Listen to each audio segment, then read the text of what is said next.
Қайырлы күн, құрметті көрермен. Бүгін біз өте нәзік әрі өзекті тақырыпты қозғайтын боламыз. Жалпы адамның сырт келбеті мен киімі оның ішкі дүниесіне, өз-өзінің сезінуіне, еркіндігіне қалай әсер етеді? Қоғамдағы стандарттар мен жеке таңдау арасындағы шекара қайда?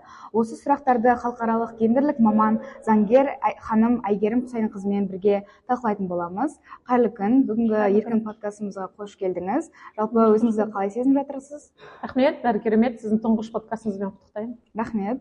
Енді сұрақтарға көшсек, бірінші, киім адамның ішкі дүниесінің айнасы деп айтылады қоғамда, иә? Кей адамдар еркін киінген кезде өзін батыл сезінеді, ал стандартқа сай киінгенде қауіпсіз сезінеді. Сіздің ойыңызша адамның киімі оның ішкі күйіне, өзіне деген сеніміне қалай әсер етеді?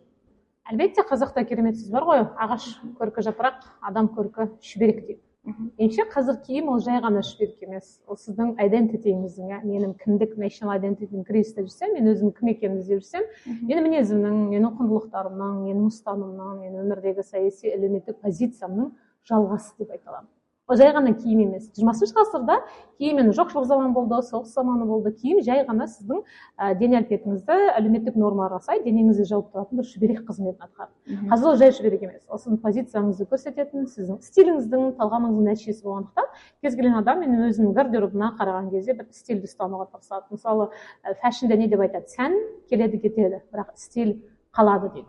Маған осы ұстаным ұнайды. Яғни сіздің киіміңіздегі бір ұстанымыңыз, стиліңіз болуы мүмкін. Мысалы, кейбіреулер тек қана қара кигенді ұнатуы мүмкін, кейбіреу спорт шик стильді ұнатады, кейбіреу тек қана классикалық, кейбіреу тек этноны киеді. Мен ерекше киінген жастарды көрсем, ерекше қызығушылықпен қараймын. Себебі жас бола тұра, ерекше киініп, өзгелердің назарын аудара дайын адамдар, ол өз бағасы орнында, өзгелердің айыптауынан қорықпайтын батыл жандар деп айтатын едім. Яғни олар субмәдениет өкіліне кіретін болса, немесе қазір манганың кейіпкерлерін киіп алатын болса, кез келген киімді, яғни қалыпты нормадан шығып кеткен киімді киіп, көшеде киіп жүретін адамдар батыл жандар деп бағалайтын едім. Себебі сіз білесіз, бірден көпшіліктің назары сізге ауатынын, және олардың көзқарасы барлық жағдайда позитивті бола бермейді, айтуы мүмкін не киіп алған деген сияқты.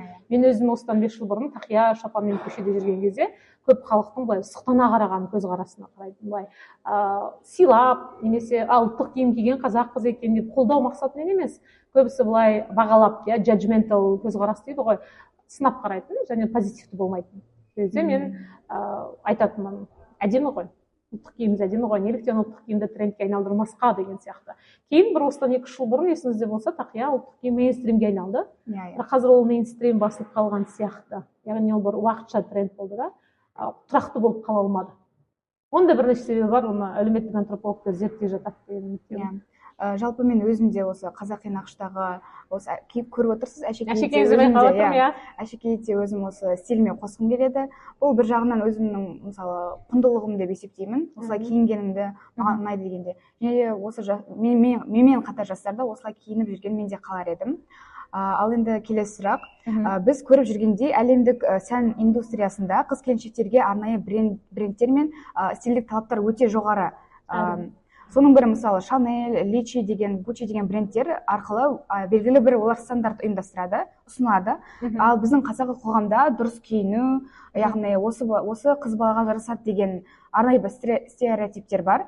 Бір жағынан бұл біздің мәдени кодымыз, тәрбиеміз, ал екінші жағынан бұл жеке еркіндікке деген бір қысым секілді әсер етуі мүмкін қыз баласына. Осы екі кеңістік жаһандық сән стандарттары мен ұлттық дұрыс киіну ұғымы қыз-келіншектердің таңдау еркіндігіне қалай әсер етеді деп ойлайсыз? Меніңше екеуі қазір бір керемет үйлесімде гибридтік гармонияда өмір сүріп жатыр деп айта аламын. Мысалы, әлбетте әлемдік сән үйіндері, Шанель болсын, Гуччи болсын, олар трендсеттерлер, олар әлемдегі сән үлгісінде алдыңғы 2 жылда сәндік болатын элементтерді қосады. Мысалы, гүл, немесе шақпақ белдемше, немесе шалбарлардың ұзындығы, фасоның олар трендсет ретінде қояды әлбетте. Және біз оны жоққа шығара алмаймыз, біз оған үйлесуге тырысамыз. Мысалы, Амансия Ортега, неліктен Inditex-тің қожайыны, Зараның қожайыны әлемдегі ең бай 3-ші адам? Деген сұрақтың жауабы, себебі ол Шанель, Гуччи сияқты қолжетімді емес люкс фэшн үйлердің дизайнын көшіріп, қарапайым халыққа, көпшілікке массаға қолжетімді түрде ұсынады. Сіз Гуччи сатып алмайсыз, бірақ та Гуччидің дизайнына ұқсайтын киімді сіз Зарадан футболкасын $15 сатып аласыз дегендей. Яғни бұл сән де саясат, фэшн де саясат, және оның артында бір саяси месседж болады, иә. Мысалы бізге Реал Қайратпен ойнауға Алматыға келген кезде Реалдың барлық ойыншыларында Луи Виттон сөмкесінің болуы, ол тек қана Луи Виттон емес, ол да бір мәселе, себебі ол Реалдың олар демеушілері, олар сол арқылы жарнама жасап отыр, ол тікелей болмаса да жанама түрде әлемнің ең үздік футболистері Луи Виттонның сөмкесін ұстайды деген жанама хабарландыруды, жарнаманы айғайламай астарлы түрде бізге жеткізді. Яғни киім де осындай жеткізеді деп ойлаймын. Ал Қазақстанда енді бізде бұрын өлеңдерде айта алатын, сылдырлаған шолпы тағатын, қос етек бұраң бел қыздардың үнемі белдемшеде, иә, ұзын юбкада жүруі қазір заман талап емес деп ойлаймын. Ондай талап өзгерді. Себебі біз урбанист халыққа айналдық, иә, біздің халықтың 60%-ға жуығы қалада тұрады. Қалада қос етек көйлекпен, шолпымен жүру өте қолайсыз қоғамдық көлікте. Сол үшін меніңше біз ұлттық киімдерді бейімдедік деп айта алмаймын. Өзбекстан сияқты, Тәжікстан, Түркменстан сияқты. Біз мына батыстық өзімізге қолайлы ол америкалық джинсы, ол еуропалық casual стильге көшіп кеттік. Себебі ол мәжбүрлі болды, иә, бізде таңдау жоқ. Мысалы бізде отандық өнімдері, фэшндер қазақи ою өрнегі бар, шапанды, қолжетімді бағада маған ұсынып жатқан жоқ. Немесе мысалы Зараның футболкасы 5000 теңге болатын болса, тура сол Зараның футболкасының 5000 теңгесіне ою салынған футболка 15000 тұрады. Әлеуметтік жағдай сананы билейді дейді Энгельс, иә. Мен қайсысын аламын? Қанша патриот болсам да қалтама қарай алып, көрпеме қарай көсілемін, сол Зараның 5000 футболкасын аламын. Сонда бұл мәселе үнемі таңдау жайлы емес. Мәселе әлеуметтік жағдай және трендтер қандай, нарықтағы сұраныс қандай. Ұлттық киімдер қымбат. Мен осыны айтатын едім, сол студенттердің өзіне қолжетімді емес, жақсы шапандар 150 мың, 180 мың тұрады, иә. Ол студенттік шәкіртақыға сіз бір шапан ала алмайсыз. Сіз қанша патриот болсаңыз да, киіңіз келсе де, сіз бағасында скидкамен алынған 20 мыңның жакетін алуыңыз мүмкін. Сол үшін бұл жерде әлеуметтік жағдайды өте маңызды деп ойлаймын. Қазақстанды ескеру керек. Ал фэшн үйлерге келетін болсақ, ол үйлердің тренді және олар да біледі. Орталық Азия мемлекетінде қандай тренд болып жатқанын, иә, мысалы Gucci болсын, Prada болсын, Hermès болсын, бір ою элементтерін қосқан кезде біздің халық үйде шулап жатады. Prada біздің оюды тартып алды деген сияқты. Онда мәселе тартып алуда емес, ол әлемдік сән үйлерінде ою өрнек, ол ортақ саналады. Cultural appropriation деп жатады, иә, мәдени иеленіп кету. Ол мәдени иеленіп кету деп ойламаймын, себебі біздің қошқар мүйіз оюды бұл тек қана қазақтардікі деп айта алмаймыз. Ол кез келген мемлекеттің тарихи кітабына қарасаңыз, қошқар мүйізге ұқсайтын элементтер петроглиф түрінде ою ретінде көптеген ұлтта бар. Сол үшін бұл жерге меніңше жарысудың қажеті жоқ. Мысалы Версаченің оюы, қазақтардың оюы ұрлап алыпты, Кахтиядағы барыстың басы, ол қазақтың барысы деген сияқты мәселе кімнен шыққанда емес, мәселе ол сол сән үйіндері қаншалықты біздің халыққа қолжетімді деп айтады. Қолжетімді емес, көпшілік халыққа. Олар люкс та бар, Праданың, Луи Виттонның сөмкесі меніңше ол тек сөмке емес, ол статус. Осының қаржылық статусыңыз. Сіз бір жерге жиналғанда келсеңіз, Луи Виттонның сөмкесін қойып қойсаңыз, ол сіздің көрсеткішіңіз. Мен Луи Виттонның сөмкесін сатып алатындай әлеуметтік жағдайдамын деген месседж. Ол жай сөмке емес. Ол сөмке мақсатын орындап тұрған жоқ сізге. Бізге социальный статусты көрсетіп. Яғни бізде өнерге де, фэшнге де осындай көзқарас керек деп ойлаймын. Сіз Праданың етігін киіп алсаңыз, ол жай ғана етік емес. Сіздің әлеуметтік жағдайыңызды, сіз қай класстан шыққаныңызды көрсетеді. Сіздің жалақыңыз жайлы келген адамдарда, сізді көрген адамда, сіз қандай отбасындансыз, сіздің табысыңыз қандай, олар болжам жасай бере алады. Жалпы осы әлемдік брендтер сияқты, мысалы Gucci, Chanel дегенде, бізде өзіміздің ұлттық киімдерімізді осындай статусқа шығара аламыз деп ойлайсыз ба? Мысалы жастар арасында қазір Қазақ Репаблик деген киім дүкені бар, енді ол өзі жайлап өзінің жоғалта бастады, бірақ кейбір осы ұлттық нақыштағы дүкендер ашылып жатыр. Енді болашақта біз осындай Chanel, Prada дейтін дүкен желілерінің дәрежесіне ұлттық киімді жаңғырту мақсатында жете аламыз деп ойлайсыз ба? Неше жете алмаймыз, және жету мақсат болмау керек. Яғни қазақ этникалық сіз тек қана шапан жасап, ешқашан Gucci, Chanel-мен қатар тұра алмайсыз.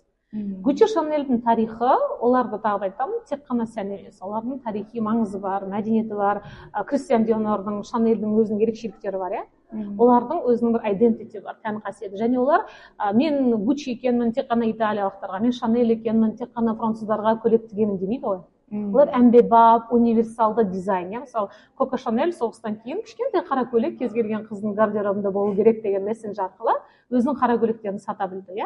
Ал біздің қазақстандықтар кез келген өзінің қазақпын деп санайтын адамда шапан болсын деп айтсақ, ол қаншалықты орынды дәл қазіргі таңда. Ол меніңше таңдау мәселесіне келеді, және біздің үйлер мен Gucci боламын демеу керек, ол бәсекелес емес.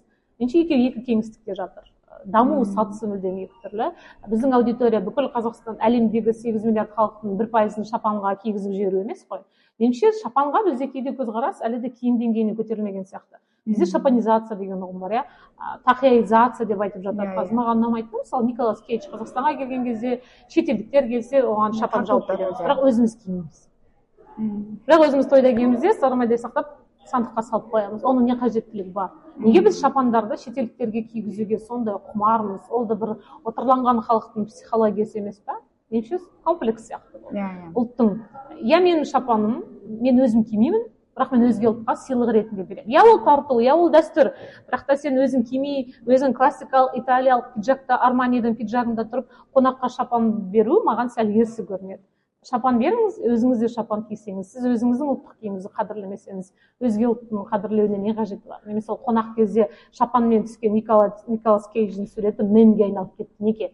Себебі әйтеуір күлкілі болды. Өздері күнде шапан кимейтін адамдар шетелдіктерге шапанды жаба береді. Маған осы тенденция ұнамайды. Яғни біз өзгелерге киіндіруге таласпауымыз керек. Бүкіл әлем шапан кисін деп емес, өзіміз шапанды гардеробымызға күнделікті енгізуіміз керек. Тек қана наурызда емес, тек тойда емес, күнделікті гардеробта тұру керек, яғни құндылық ретінде. Және ол ұлттық киім болғандықтан мен қазақпын, шапан киюім емес. Ол қажеттілік, ол маған ұнайды, ол тиімді, оның бағасы қолжетімді. Ал Қазақ Репабликке келетін болсақ, меніңше Қазақ Репаблика қазақстандық ұлттық өнім деп айтпас едім. Ренжімесін өндірушілері, себебі олар шикізатты Қытайдан, Турциядан алып келіп, QR деген белгі қою арқылы сатты. Белгілі бір уақытта жастардың арасында мейнстрим болды. Бірақ та Қазақ Репабликта мен бір ұлттық этникалық элемент көрмеймін. Ешқандай элемент көрмеймін. Мысалы, мен қазақпын, борн қазақ деген жазулар, саяси астар да ғана емес, мен үшін жай ғана сөз. Мен мысалы Қазақ Репабликта ұлттық киім тігушілер деп айта алмас едім. Ол жай ғана нарықтың сұранысына сай 18 бен 25 жас аралығындағы қалада тұратын, спорт шикті жақсы көретін, бюджеті сатып алатын жастарға бейімделіп таргет аудиторияға жасалған сән деп айтады. Және де сіздің бір подкастыңызда, Әйгерім Есенәлімен жүргізген бір подкастыңызда бір сөзіңізді естіп қалған болатынмын. Яғни сіз айтқан болатынсыз, Әйгерім Есенәлі сіздің стиліңізге кішкене көзі түскендей болды. Сіз сол кезде айтқан болатынсыз, мен 2 жыл болды жаңа киім сатып алмаймын. Яғни осы бұрынғы камзол деген нәрселерді қайта өңдеп киінемін деген секілді. Жалпы осыған қалай? Бұл негізі green fashion, recycling fashion деп аталады. Қазіргі әлемде жасыл fashion. Яғни ол бар жаңа нәрсені сатып алмау, ескіні, тозғанды жамау. Бұрынғы кәдімізді құрақ мәдениеті бойынша ғой.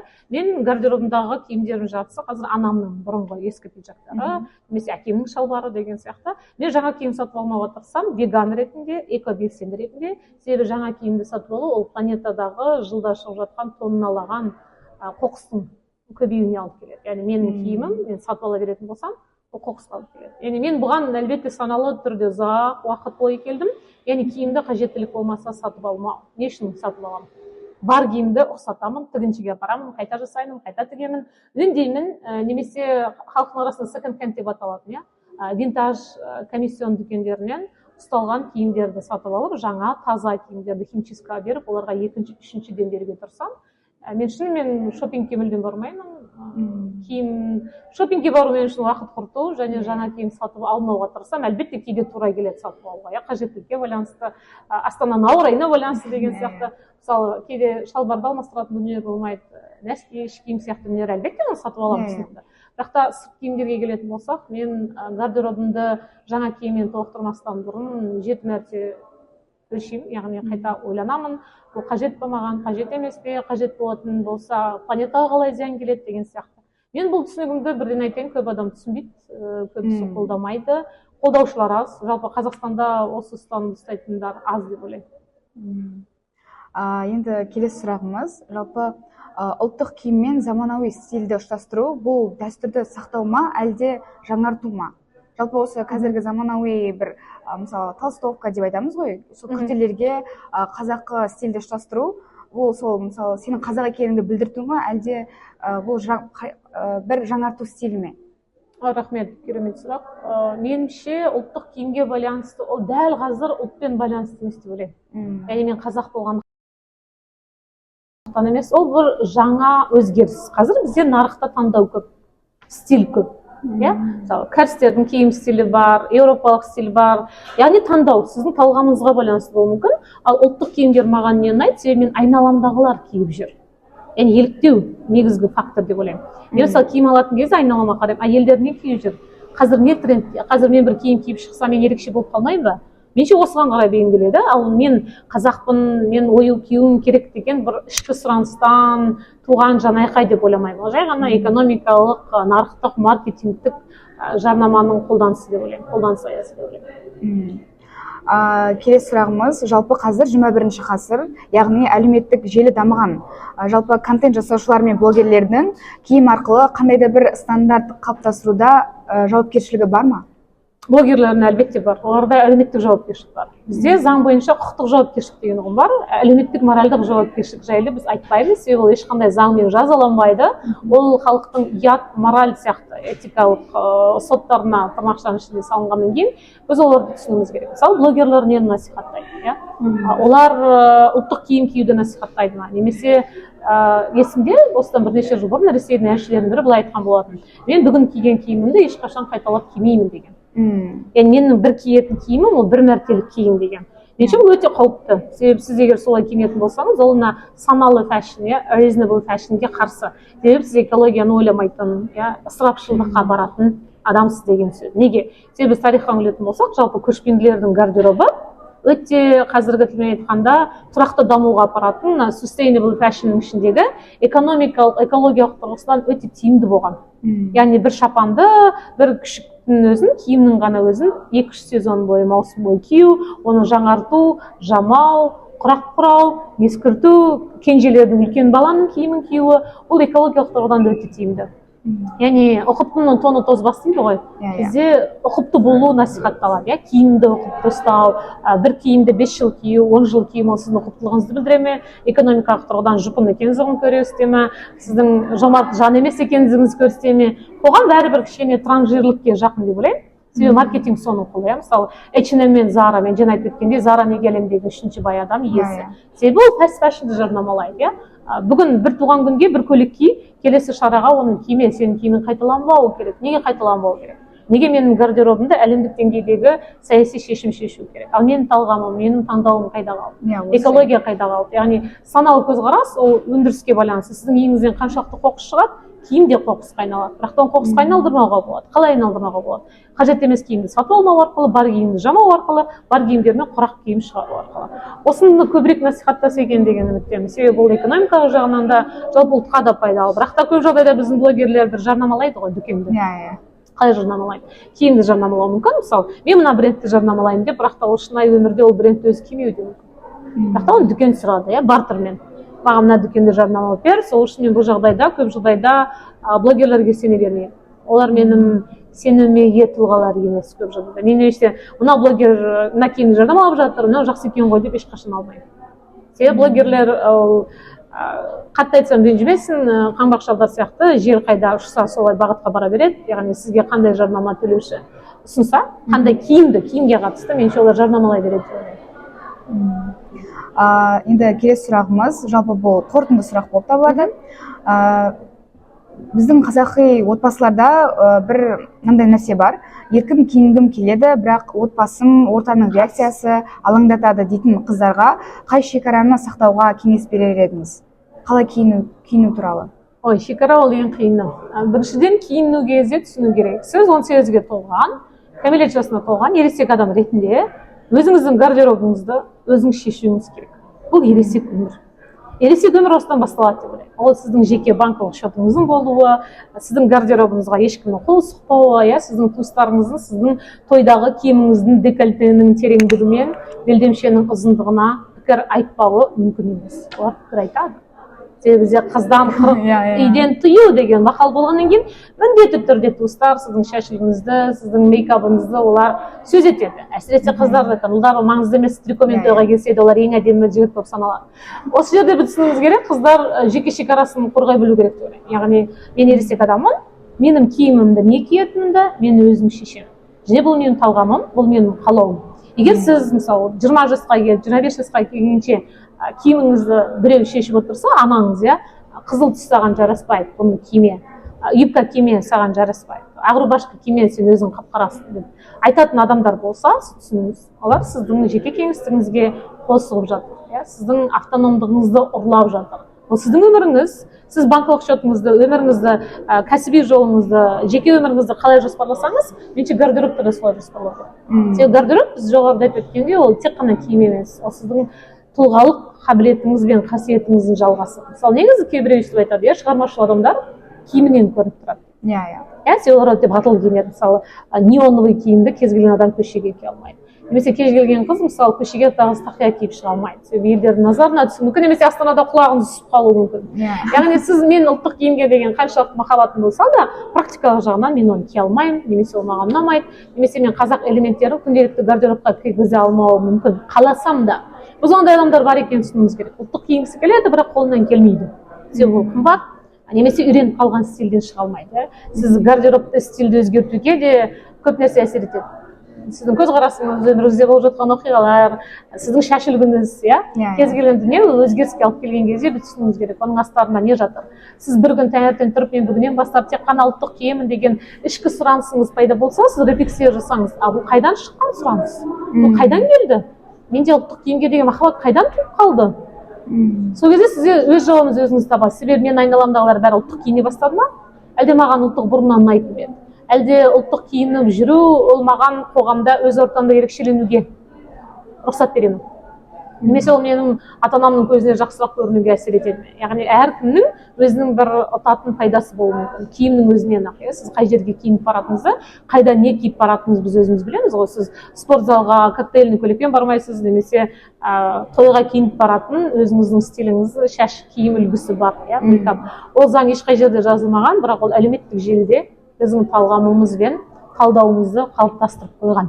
Мысалы, қазақ қыздарының сұлулық стандарты бар, иә, және ол өзгеріп тұрады. Мысалы кезінде Баян Мақсатқызы сұлулық стандартын енгізді, кейін Ерке Есмахан сұлулық стандарттарын енгізе бастады. Яғни сіз әлеуметтік желіге қараған кезде блогерларға қарайсыз да, мен ұмтылатын сұлулық стандарты қандай деп қарайтын, кез келген қыз қарайтын, бір өзінің үлгі тұтатын болып. Мысалы, сіздікі кім? Сіз кімді сұлулық стандарты деп есептейсіз қазақ қыздарын? Жалпы ондай менің бір стандарттарым жоқ. Еркін киінгім келеді. Қай блогерге қарайсыз? Киіміне? Бар ма сондай блогер? Сізді шығар. Ой, рахмет. Көп қараймын. Мен блогер емеспін, бірақ рахмет. Жоқ, блогер емес, сіздің маған қалай киінетініңіз, өзіңіздің жалпы сыртынан көрініп тұр деп айтып жатсыз ғой, адамның қалай ұстайтыны, қандай саналы екендігін. Осы сіздің бір видеоларыңыз, жалпы Инстаграм желіңізді көрген кезде, осындай бір маған да ой келді. Менде неге өзім осылай еркін киінбеске деген секілді. Сізді шабыттандырғаныма қуаныштымын. Мен еркіндігіме байланысты айтатын болсам, меніңше еркін киінуден қорықпау керек. Яғни еркін киіну деген не сіз үшін? Яғни ұлттық киім киіну ме, тым ашық киіну ме, қанық түстер кию ме, дизайнерлік киім киіну ме? Көрдіңіз ба? Мысалы, әркімге батылдық киіну ол әртүрлі үлгісін білдіреді. Мысалы, кейбір қыздар болады, мен юбка кие алмаймын дейді, белдемше кие алмаймын. Мен тек шалбар киемін. Немесе мен өзім есімде, мен студент кезінде тек қана джинсы, футболка, кроссовкамен жүретінмін. Мен 4 жыл бойы солай жүрдім. Себебі өте ыңғайлы. Кроссовка, джинсы, футболка, худи болды. Не ол сізге ұнайды? Қолайлы, ыңғайлы. Мен студентпін, мен рюкзакпен жүремін, мен библиотекада қонып қалуым мүмкін, анда барамын, мында барамын, ыңғайлы. Ал қазіргі жағдайда мен енді оқытушымын, иә, мысалы бізде МН университетінде оқытушыларға да қойылатын талап бар. Яғни мен студенттерге сабақ берген кезде менің сырт әлпетімде оларға үлгі болу керек. Яғни мен кез келген киіммен жұмысқа келе алмаймын. Иә, бізде классикалық дресс-код бар. Бірақ мен классиканы жаңағы ұлттық элементтерін қосуға тырысамын. Ол шашым болсын, ол сырғам болсын, ол киімім болсын. Яғни меніңше кез келген адам қалаған өзінің гардеробынан минималдан бастап қоса алады. Мысалы, әшекей. Бүгін сырға қостыңыз, ертең пиджагыңызға ою қосасыз, кейін белдемшеңізде ою болады, кейін сапты етікке айналуы мүмкін, кейін шапан болады, кейін ішік болады деген сияқты. Гардеробтағы да өзгерісі бір күнде келмейді ғой, және ол ұзақ уақытты және материалдық шығынды да талап етеді. Сол үшін меніңше оған градациялық тұрғыдан, революциялық тұрғыдан емес, бүгіннен бастап бәрін лақтырамын, мен тек ұлттық киім емес, градациялық тұрғыдан енгізсе болады деп ойлаймын, және енгізу мені қуантады, қатты қуантады. Жастардың ұлттық киім киюі және оның уақытша болмауы. Себебі ұлттық киім ол бізге бәрібір жақын деп ойлаймын. Яғни мен өзім басқалар қалай сезінетінін білмеймін, мен ұлттық киім киген кезде өзімнің әжелеріммен эмоционалды психологиялық жақындық сеземін. мен мысалы тұмар тағып отырсам, немесе ұлттық сырға тағып отырсам, немесе мысалы құс тұмсық тағып отырсам, мен бұл әжелерім тақты, мен апаларым бұны ғасырлар бойы тақты деген ішкі сезім маған күш береді. Ішімнен бір мені қолдап тұрған сияқты сезіледі. Ал мен мысалы қандай бренд киімдердің ішінен де Гуччидің сағатын тақсам да, Праданың сөмкесін ұстасам да, маған ол ондай сезім бермейді. Менде ол заттармен рухани байланыс жоқ. Қанша Гуччидің сумкасын жақсы көрсем де, Made in Italy деген сөзі мен оны алшақтатуым мүмкін. Ал қазақтың кожасынан тігілген, барахолкадан алған болсын, ою бар сөмке маған жақын. Себебі ол ою менің қанымда бар, ол ою менің жанымда бар, ол ою менің бала кезімдегі ертегілерімде бар, және ол оюды көрсем, мен ішінде бір жылулық, симпатия пайда болады. Бұл енді психоэмоционалды деңгейде деп ойлаймын. Осыны сезінген адамдар меніңше болашақта өздері-ақ базардан ұлттық киімді іздеп жүр болатын. Қандай шапан бар, қандай тақия бар деген сияқты. Мысалы, тақия нарығы өзі де жақсы реттеліп келе жатыр ғой. Бұрын тақиялар кардон түрінде ғана сатылатын, құлақта берілетін, ешкім оны кимейтін, имамдар ғана киетін. Қазір тақияның түр-түрі шыққаны сондай, ол да бір киімнің гардеробтың бір бөлігіне айналды, ол қуантады. Және ол уақытша кала шалбар сияқты кетіп қалмайды деген үміттемін. Тұрақты тұрды, ұзақ тұрда қалып қалса, көзіміз үйренеді. Ең қиыны көз үйрену. Көзді үйретіп алсақ, біз енді мүмкін сол ұрпақ ретінде, мұзжарғыш ұрпақ ретінде, айсбрейкерлер болып көз үйретіп алсақ, сіздерге бізден кейінгі ұрпаққа ұлттық киіммен жүру оңайырақ болады. Себебі сіздерге ешкім бізге қарағандай сұқтанып қарамайды, немесе таксилер сұрақ қоймайды. Маған таксистер ең көп қоятын сұрақ: Астанада жүрген, Алматыдан келдіңіз бе? Білемін, неге сұрадың? Көрініп тұр дейді. Қалай көрініп тұр? Астаналықтар былай киінбейді. Қалай сонда киінбейді? Астаналықтар қалай киінбейді десем, астаналықтар қара киінеді, олар мемлекеттік қызметкерлер, олар классик киіне олар сіз сияқты перья, ұлттық киім, шапан кимейді деп айтқан кезде мен ойланып қалдым. Яғни бұл жай ғана бір таксистің мониторингінің нәтижесі. Негізі бұл зерттеу тақырыбы. Бұны әлеуметтанушылар зерттей алады. Яғни қала халқының қаншалықты ұлттық киімге бет бұруы ол өте үлкен саяси, экономикалық, әлеуметтік өзгерістерге әкелуі мүмкін. Ол зерттейтін тақырып. Яғни жай ғана сән деп қарамау керек. Кез келген сәнге жай сән деп қарамау керек. Оның артында бір өте үлкен миссия жатыр, мессенж жатыр. Диордың, мысалы, Мисс Диор парфюмі ол өзінің қарындасына арналған. Кристиан Диор өзінің қарындасына арнап парфюм шығарған. Немесе Шанель неге қара көйлекті шығарды? Себебі оның сүйіктісі соғыста қайтыс болған кезде ол жесір ретінде жоқтай алмады. Себебі олар заңды некеде болмады. Кейін одан мынандай месседж болды: мен күйеуімді жоқтай алмадым, қара киіп. Бірақ осыдан кейін бүкіл әлем қыздары менің орнымда жоқтайды. Қысқа қара көйлекпен деп. Яғни кез келген фэшннің артында бір оқиға бар, бір қызық әсері бар деп ойлаймын. Қазақ киімінде де солай. Яғни біздің ішік болсын, түбетей болсын, тақия болсын, сәукеле болсын, өзінің бір ерекше оқиғасы бар. Және ол бізге қанымызға, ұлтымызға жақын болғандықтан, мысалы, Қыз жібек фильмін көрсеңіз, Қыз жібек фильміндегі Төлеген мен Бекежан киімдері керемет. Өте қанық түсті киімдер. Сол кезде мен айттым, 2016 жылы 91 жігіттері шыққан кезде біздің хейтерлер не деп айтты: қазақ жігіттері ешқашан былай киінбеген, қазақ жігіттері ешқашан мынандай сырға құлағына тақпаған. Дәл өйтіп айтқан адамдар тарихты білмейді. Қазақ жауынгерлері барлық сырға тақпаған. Қазақ жігіттері киімдер өте қанық түсті киім киген, ол қызыл болсын, ол қызыл жасыл болсын, ол алхоры қызыл болсын. Яғни біз осыған да бейотар көзқараспен қарауымыз керек деп ойлаймын. Яғни өзіміздің гардеробымызға еуропалық көзбен анау норм, мынау стрём деп емес. Себебі бізге стандартты да қалыптастыратын еуропалық casual стиль ғой. Енді еуропалық casual тек қана Еуропада емес, бүкіл Африкада, Азияда casual болып кетті, норм болып кетті. Немесе сіз Кореяға барсаңыз, кәрістер ұлттық киіммен жүрмейді ғой. Олар casual болып кеткен. Олар да ұлттық киімін бір мейрам күндері ғана киеді. Бірақ оны да қазір модернизациялап жатқан кәрістің фэшн өнерлері бар. Мен жалпы өнер саласындағы, креативті индустриядағы бейотар көзқарас деп айтады, мен деколониал көзқарас. Африкалық өте көп дизайнер қыздар бар. Африкан білесіз, киімдер өте қанық түсті, оранжевый, фиолетовый. Соны олар Біріккен ұлттар ұйымына барған кезде жиналысқа әдейі киіп барады. Яғни біз басқалар сияқты ақжейде қара костюммен отырмаймыз дейді, біз ұлттық киімімізбен барамыз дейді. Бізде де сондай ұстаным болса деп тілеймін, себебі шетелге біз бәрібір барған кезде қазақстандық делегация әлі де және еуропалық классикалық дресс-кодқа бейімделіп кетеді, шапанмен, тақиямен отырмайды. Бірақ та халық шапанмен тақия кие бастаса, шетелдік сахналарда да біздің саясаткерлер, делегаттар да тақиямен барады деген үміттемін. Сол бағана сіз Қыз жібек фильмін деп айтып кеттіңіз ғой, мен бір өзім ойымды айта кетсем, жалпы жақында осы Димаш Құдайбергеннің қарындасы Раушан Құдайбергеннің ұзатуы болды, иә, ұзату тойы болды. Сол кезде қарамадым ол тойға, жалпы сол бақыламадым. иә, жалпы соның үстінде киген көйлегі дәл сол Қыз жібектікіндей қанық, өте қанық қызыл түсте болды. Мен соны мен өзімнің анамнан сұраймын, анам маған көрсетеді осыны. Осылай киінсе екен қазақ қыздары қандай керемет. Яғни әр киім біздің киіміміз, мысалы ұзату тойы болсын, дәстүр болсын, өзінің бір мәнін білдіріп тұру керек. Иә, әр түстің мәні бар бізде. Сол кезде анам маған осылай айтқан болатын, неге осылай киінбеске деген секілді. Жалпы білесіз ғой, ұзату тойларда көбінесе бір типті киімдерді киеді қыздар. Иә, коктейльді көйлек. Иә. Ал осы Раушан Құдайбергеннің, және ол Раушан Құдайбергеннің ұзатуына осы шетелдіктер де келген болатын.